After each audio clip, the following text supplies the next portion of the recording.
Good morning, folks. I want to welcome you into one of my pantries. And I built the shelving unit here. And I wanted to kind of go over a few things before I touch on the stuff that I've got sitting on my tray here. This week, we have seen the media lose their minds. Now, we've seen the media lose their minds because of what's happening in the Middle East. We saw them jump on the bandwagon about a hospital that got blown up. Well, the hospital didn't get blown up. There was a mortar round that hit close to the hospital and it blew out some windows. We've seen them, a whole bunch of media outlets put up false images, which has inflamed the Middle East, of like 500 babies laying in the street dying, and it wasn't even from this, okay? I'm not saying, please understand, I'm not saying that people are not dying. People are dying. Innocent people are dying on all sides, okay? But what I'm saying is they are using this to push us further and further towards World War III, which, if you read any of the history books, if we go to World War III, as bad as World War I was and World War II, World War III is liable to destroy all life on this planet. Now, there's nothing that you or I could do except call our representatives in our governments and try and get some sanity back into these insane warmongers. Okay. Now, I'm not saying that there isn't issues on both sides that needs to be addressed. What I'm saying is killing people to try and prove your point is not going to solve the issue. It's not going to solve it. Okay. We have to figure out a way to peaceably solve it with the wisdom given to us by the Almighty. Whether you call him Allah, Buddha, Muhammad, whatever, Yahweh, Yah, Yeshua, I don't care what name you want to call the Almighty. He gave all of us the wisdom to be able to have a little bit of common sense and not be ruled by our emotional baggage from whatever has occurred to us in the past. This lack of common sense is prevalent right now all over the world, especially, I think, in the West, because it can be more freely expressed. Now, let's get on to, I know I probably just pissed some people off, but anyway. Let's get on to what I wanted to talk about today. And what I've got in front of me is some items that people in the prepper community seem to, bypass. They don't think about, okay? And it's obvious to me that some of them have never been through having to figure out what to do with children when you're sleeping in a car, or they've never been camping, or they're from the city, or it just is not something that they think about first off, because they're more focused on beans, rice, bullets, etc. Now, number one, this here is a sharpening stone. You should have several of these. The reason you want these is this allows you to sharpen not only your blades, but it will allow you to sharpen your axes, your saws. It will allow you to sharpen your arrowheads. if you have to go with stone arrowheads and make your own, this is still usable. This will still help you sharpen the stone arrowhead. Okay, so that's a sharpening stone. I got a big one, obviously, because this I use for my machete. And so I just grabbed it out of the cabinet, brought it here to show you. Think about a sharpening stone of some kind. Number 2 is some kind of bug deterrent. Now, for all of us hunters out there, we all know about Thermacell. For some of you who have never been out in the woods, you don't know about Thermacell. Now, what Thermacell does is Thermacell has a little cloth piece right here. You see that little blue? That is a cloth piece, and there is a fuel that you put in the bottom.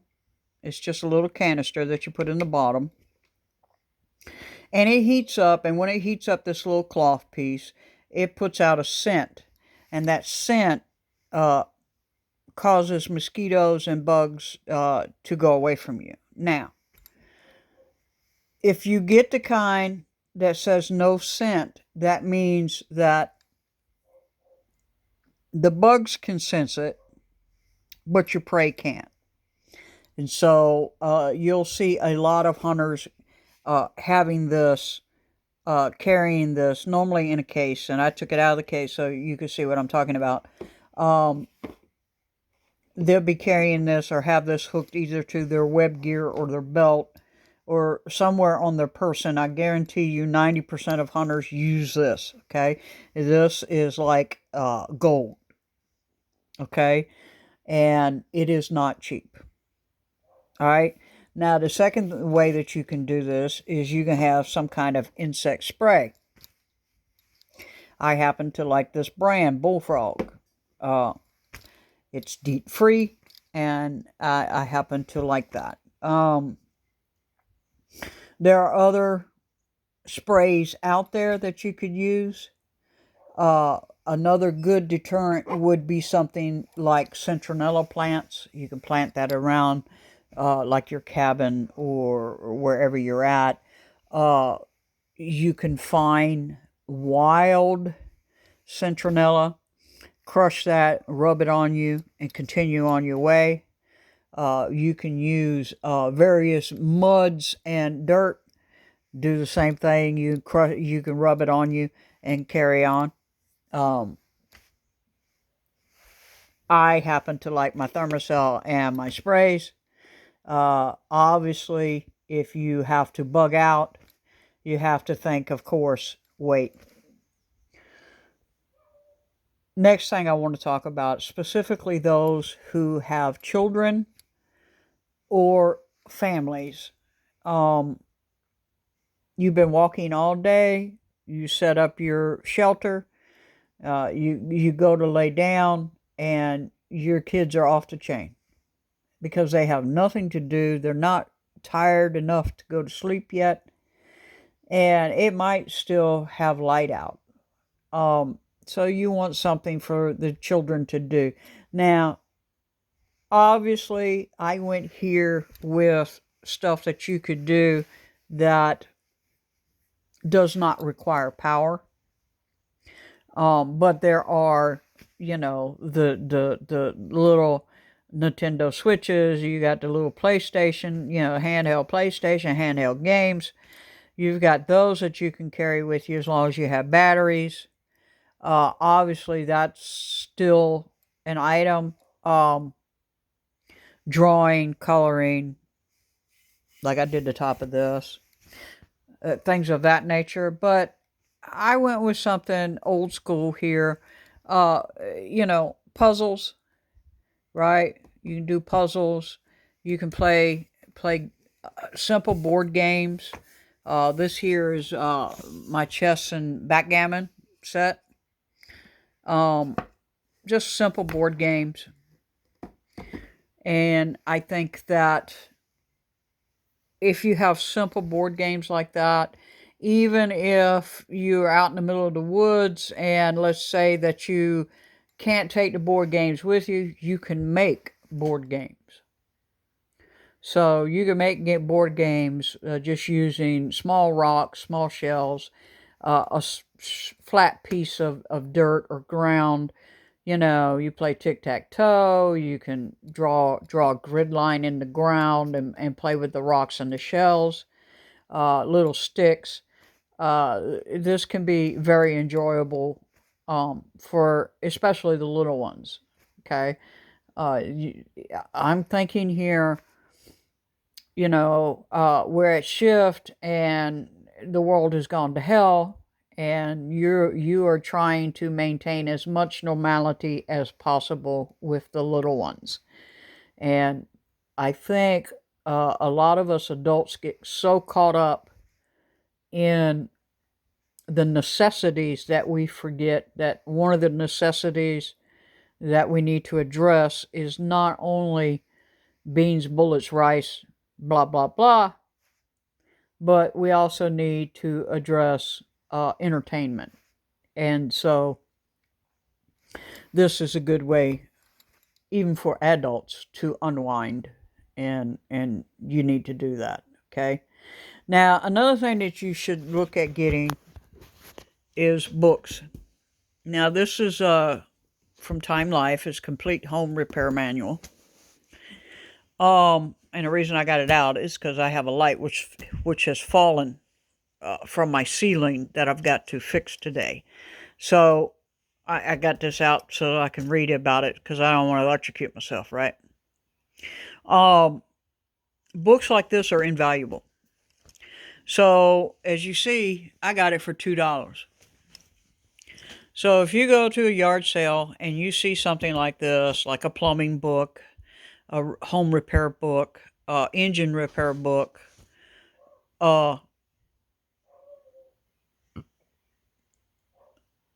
pick it up.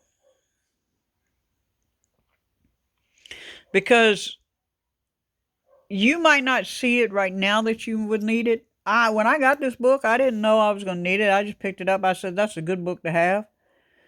And now I'm getting ready to use it because I have a light that's falling out of my ceiling and I can't get a hold of an electrician to come out and fix it. So I'm going to have to fix it myself. So I think that we should address things like this and keep things like this. I really say to keep things like this, if you can and you have it at your bug out location. If you do not have a bug out location, well, you need to keep it, inside where it's not going to get water, it's not going to get moisture to it. But yeah, books like this you should have on the shelf. And you should also look at just simple basic history books. Okay, so you have to think, okay, civilization has crumbled. Yes, we are focused on the day-to-day survival, but what about the children? The children need to be taught where they come from, what's happened, our civilization, our type of thinking. They need to be taught. So simple books become invaluable, right? Even vegetable books, foraging books, how to grow. Here you go. How to grow a cucumber. Okay, how do you grow a cucumber? I've heard so many people say, "Well, I'm just going to take a seed and stick it in the ground." That might work. Do you know the type of fertilizer that cucumbers use? Do you know uh, how much calcium, phosphorus, um, nitrogen that plant uses? Huh? See, I think that people think that preppers are full of it when they talk about do the skills now. But in reality, if A good example is fishing. If you have never been out there to go fishing, you are not going to catch anything. Okay? If you think that a fish or an animal is just going to walk out in front of you and you're going to be able to shoot it, you are sadly mistaken. Very sadly mistaken. I know I'm kind of rambling on here, but I wanted to try and help some people wake up to the fact that we are not going to go back to normal. A good example, and I'm sure you've heard it, a good example is the Great Depression. We are in the days of the Great Depression right now. The amount of inflation that's going on compared to the Great Depression, we have surpassed that.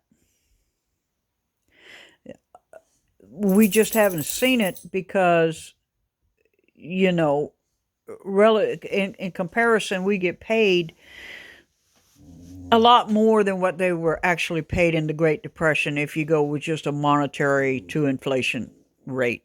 So there's a lot more money around. But right now, I think that we are in the years prior to a severe depression. I don't know how you will take that. Uh, I don't want to scare you. I just want you to know that we are not going back to normal.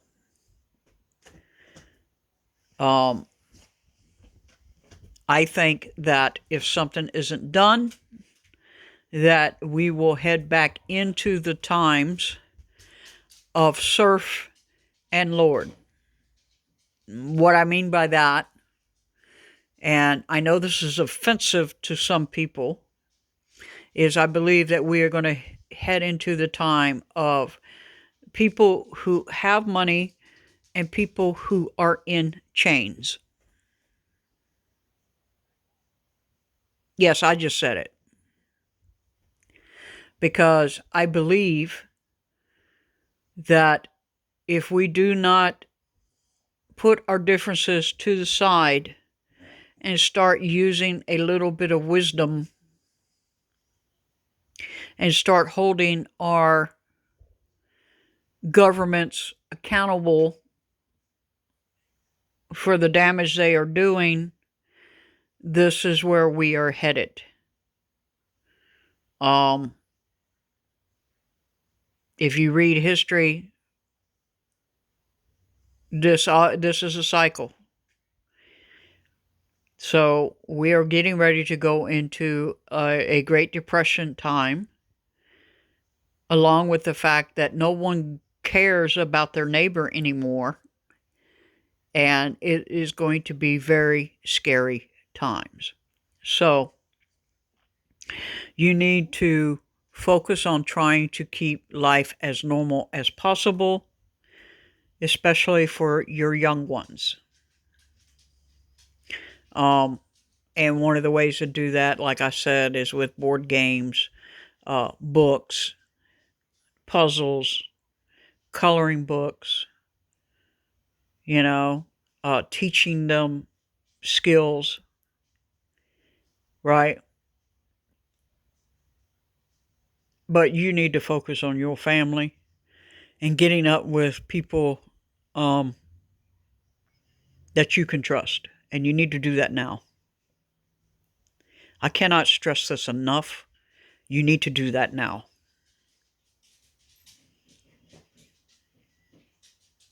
And I don't say that lightly. If you're very religious, you know exactly what I'm talking about.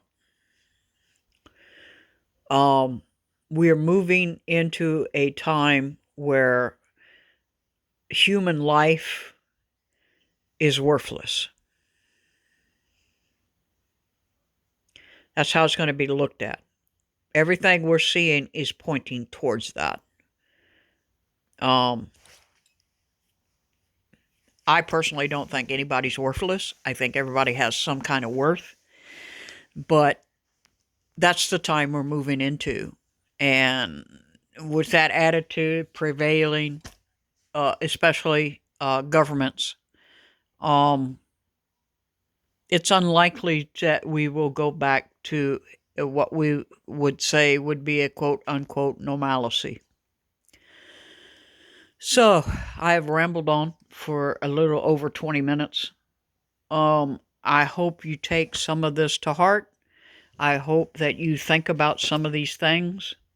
Um, and as always, try and prepare every week, even if it's only $5 and all you can do is buy a can of food extra and put it on the shelf.